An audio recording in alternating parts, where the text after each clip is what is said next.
Hello.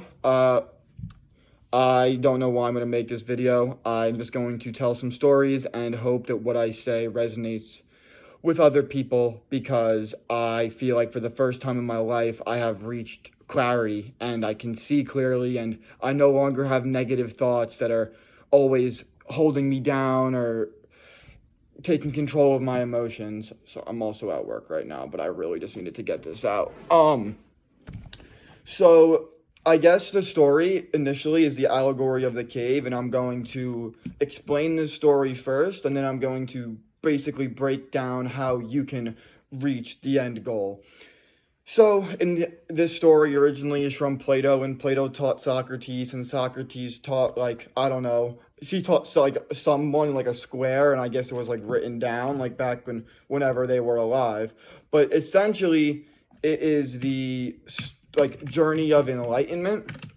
And I know this is going to sound corny, but I'm going to explain it. So imagine if there were these guys, or these people, who they weren't born in a cave, but instead they were they only know it. So they're not born there, but as children, they're placed there. They're in these chains, and the only thing they can do is see forward and look forward. And they can't look around. And behind them is a fire, and in front of them is a wall, right? The fire behind them will illuminate a bridge of signs, essentially, where there'll be people walking across, but they can only see what the people are carrying above their heads. So, like, if they're carrying, like, puppets or whatever, you could call them puppets. And these prisoners can only see the puppets. They can't see the bridge. They can't see the people. So those prisoners then, right, they would think that their reality, that those signs and puppets that are going across are their reality because it's the only thing you know. If you only know one way of thinking, you can't think of anything else. I hope that makes sense. I'm sure. Give me 1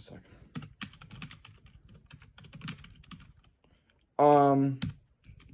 So to continue on that, that's essentially what the allegory of the cave is. So now if you were to have two people, right, and they were to, like, try to get out, and you had one that when you're about to get out and you're so used to the darkness, when you get to the light and you're about to get there, the sun would be like blinding and you'd be scared and run away from reality. So two people go, one person goes home, and he goes back to being chained up because it's just easier to be in that false sense of reality. While the philosopher, he's dragged out and gets to see. Well, the philosopher drags out the person so he can see what it really is, and he would go around and see the sun and see the reflection and see other people for what they are and not just a fake reality, essentially, was what it would be. And then he would want to share this information, right? He would want to go back, but if he goes back with the information that he knows and tries to explain it to people who only know one reality, they wouldn't get him and he wouldn't get them anymore. They would be confused at why he now is in this cave, but now he can't see in the cave because his eyes, his perception, his perspective is now different. He can no longer see things from the perspective of the cave, right? Yes. And the other people would feel bad. And imagine if these people, they were trying to predict the next things that were going on with the signs. They were giving all these names. They were trying to create a reality that wasn't really there because it's being controlled by these people who are walking across the bridge. And if they were to hear people walking across the bridge, they would just assume it's just the puppets talking, and they would think that, like, it's just the puppets. Whatever sounds they're making, they're the sounds of the puppets. They're not assuming that they're the sounds of, like, other beings, because if they wouldn't know how to communicate in a language, they would just assume that, like, think about when you hear a different language. Like, if you're like, if I can't speak, like, let's say Chinese, for instance. I can't speak Chinese, so when I hear someone speak Chinese, it literally sounds to me like nothing. But if a Chinese person were to hear me speak, this would sound like nothing. You know what I mean? It's all perception of your reality. So that's, I guess, the gist of it. And I want to, I guess, elaborate a little bit on what each of the things, like the fire and the symbols and the, I don't know, like, the chains mean. I took a class on this when I was, like, I think a sophomore in high school, and it never really made sense because I was chained. I couldn't see things a different way. So for me, and this is my interpretation of it, the chains are your how you treat yourself almost, and what you believe reality is. If you're chained up in your own reality, you can only see what the fire is showing you, directly what's in front of you. But what's right in front of you, if you're just being controlled then by those symbols. So for instance, if you're like a red pill person or if you're a blue pill person, you're going to be like, that's your reality, that's what you're seeing, those are the symbols, and you're going to embody that as a characteristic and believe that that's the only reality there is, because your actions and your thoughts and your perspective only is allowing you to see one thing. It's only when you can step back and really see what it is that you're able to grow and become the person who, I guess, you can be. I want to give a quick shout out to Homath, because I knew all this for a really long time, I would say, but I was never able to, I guess, express it. Like, I was in, if he has a great video called Levels of Thinking, I think it is.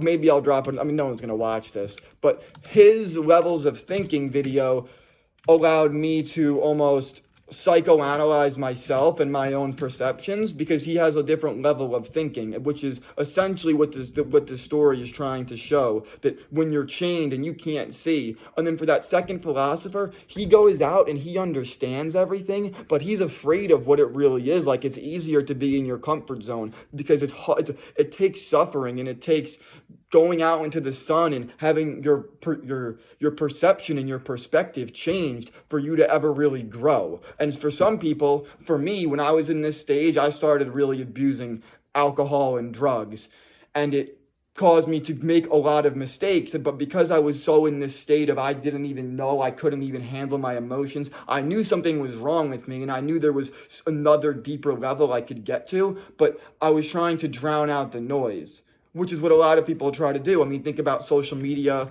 and think about, like, even like gambling now. Like, they're just drowning out the noise. But it's almost like it's like a break in reality, where, like, with COVID happening, and then there's just like all this stuff in the news, it just feels like everything is just becoming like too symbolized, and they're just like trying to make people like so against each other. And if you can just break free and see, I guess, what it really is. So I guess I have to explain now, because I can't just sit up here. I have to explain to you my life a little bit on how this came to be. So I was always, I guess, an overachiever. I was a gifted child, I guess, where I'm the second. I'm my dad's fourth kid, my mom's second. My dad was initially divorced, and he had two sons previously who had left him. I don't know the whole story because my family doesn't talk about stuff like that. Stuff gets held inside, and when stuff gets held inside like that, you find it, when you're a child, you internalize that, and that becomes your chains. It becomes your chains. Your perception becomes your chains. And then it has to become your change. So yeah, I was basically realizing that I was going into really unhealthy patterns, and I thought, like, what would make me happy? Like, oh, having a lot of money, having a girlfriend, having a lot of girls, doing well in school, and all this stuff. Like, yeah, like, I guess it made me feel okay, but it never made me feel good about who I was and the person who I really am. So a while when I was in college, I was simping OD and got manipulated so bad, and I didn't even realize it was going on until after the fact, which ended up happening because my friend at the time ended up having sex with her, and I guess it like almost like broke a curse where I was like, what the fuck is wrong with me? Like, why am I giving someone attention who is treating me like dog shit, right? So at first I did that, and I was like, okay. Then I decided it would be smart. This was not smart, and I don't recommend doing this, to instead be the manipulator and be the person who someone else is simping after. And it's because I was wanting to see if I changed how someone perceived me, if I could get them to basically do what I want and manipulate them, right? So after finally getting that to fully work, I realized this person had no idea who I was, and I didn't really like them. But I kind of put myself in a situation where I didn't know how to express my feelings or express my emotions, so I made some horrible decisions and ended up fucking somebody over who really didn't deserve to be fucked over. I mean, yeah, they were probably like unaware of any of their beings, and they were they were easily manipulatable because I could see through them, because I used to be a person who was like that. But then what I realized was that me making them feel bad because I felt bad didn't make me feel any better. If anything, it made me feel worse than when I got manipulated, because I'm just causing someone harm for no fucking reason. Like, literally just being a dick to be a dick. Which, when I was in this stage of understanding, where if you watch the video, you will, I guess, know what I'm talking about, I couldn't break free of that. And it just, once I graduated from college and I came home, I guess I kind of disconnected, and I had to psychoanalyze myself and my thoughts and how I got to the point I got to and the different things I was doing to be able to.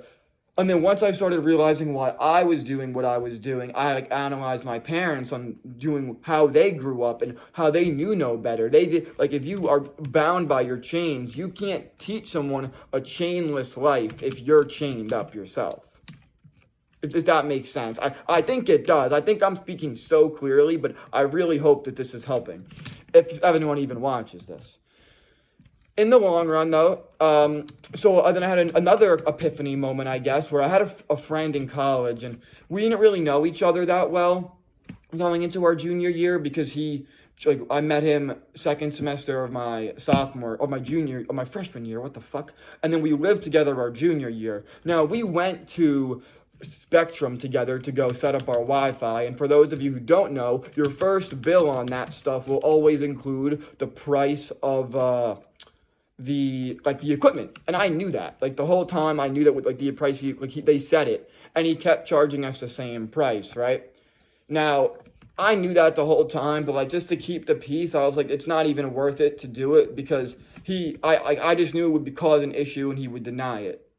That's besides the point. Eventually it ended up coming out, and we were never really, like, we were good friends, honestly, because we got along, but we didn't, like, I couldn't, like, connect with him on a level like that, but we were, it doesn't really matter. Anyway, we lived together for another year, and I was living in a household where my mom would always say that I'm not Hazel. For those of you who don't know, Hazel is a maid from a TV show in, like, the 80s or the 90s. I've never even seen it, but it was the maid, and if I wouldn't clean up after myself, she would say, I'm not Hazel, go clean up after yourself. So I couldn't fathom a reality where other people were just allowed to, like, be carefree in their life, you know? I ended up going to this person's house, and he was adopted. He's the youngest of 4 kids. I had to, like, request his mother for the bills one time because he quit his job to go to a party in our last couple of weeks of college, even though he wasn't going to college, right? So I could not understand this. I ended up going to his house, right? Huge backyard, no fence, 2 dogs, a nice deck, and he has his own room downstairs, and connected to his room was a bathroom. And in the bathroom, it was as gross as my college bathroom. And at that moment, I kind of just, like, had an epiphany on everyone is different because of their own experiences and their own perception of reality, which is just what is shown in front of them. It's the fire, it's the symbols. Like, if you are only illuminated to one way of thinking, you're only going to know one way of thinking for a lot of people, right? So that then helped me understand my parents more and forgive them. This weekend for Halloween, I decided to go back to my college and wasn't really sure what I was doing, if I was seeking closure or whatnot. I guess I went up there, and for the first time ever, I was not just, like, physically in a social situation and overthinking what was going on and how people were responding to me, but I was, like, spiritually there more and mentally there more than physically there, where I was able to, like, watch people almost tell me everything I need to know about them. I had somebody say that he stole a hide from someone because they had, like, a hide as a vape, for those who don't know. It was the same vape, but one of them was new, one of them was old. And the guy offered to let him hit the hide, and he just took it because he could. And it's like, that level of thinking is just, like, that's just a different wavelength. Like, it's just like, that's a dog eat dog world, like a Lord of the Flies type of thing almost, where if you let these people have no morals, like children almost. I mean, this person was only 19 years old, I think. Maybe they're 20 now, but they were just, oh, I see, I like, I take, you know? So while I was there, I guess I had one kid. He called me like I don't know if I should say, like the F word for homosexuals, right? And I guess the old me used to would probably get mad at that and be like why would you say that, this or that? But like the me now is able to like analyze that he was viewing me from a different perspective and didn't know everything that was going on in my life, which I'm still not going to get into because I have to plead the fifth. But yeah, like your whole reality is different than other people's reality. You're not the main character, you're just in the spotlight of other people's perception of you.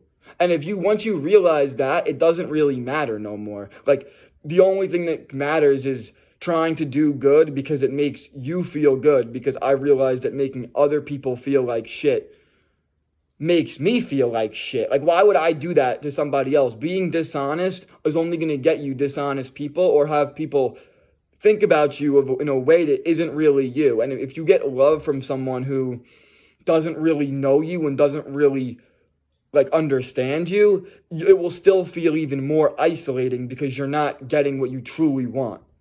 And what you truly want, I guess, is just like to be, I don't know. It's a harmony. I basically kind of figured out that it's not good or evil. It's not good and bad. It's harmony and chaos. And for a long time, I was chaos. Everything I surrounded and everything that was a part of me and everything I touched became chaos because I was chaos. And then being able to understand why I was chaos started with psychoanalyzing my decisions. And once I was able to psychoanalyze my decisions, it was, why did I even do that? Why did I like that person? What about that person like interested me? If they were treating me so poorly, then that goes me back to my relationship with my parents and my family and how I was treated and how I was treated younger, so I only knew a certain way of being. So it was just comfortable and normal for me. But then as I got older and I was expecting to feel something that I didn't feel. And then I had to just analyze it, and being able to see things for what they are and just like appreciate everyone because they're at their own level in their own journey. And some people might not ever make it to the next land, but as someone who I guess I have a journal, and in it I'm 6 years old and I write how much I hate myself. So my whole life, I guess I've always known that like there was something wrong with me, but it wasn't that there was something wrong with me. It was just my perception of reality and life was just wrong because I only knew one way of thinking and couldn't think any other way.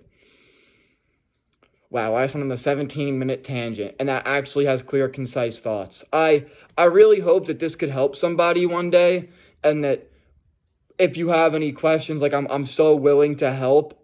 And check out Homath because he explains everything I subconsciously knew in such a clear and concise way that it's helped me explain it to others. So with that being said, I guess just do good.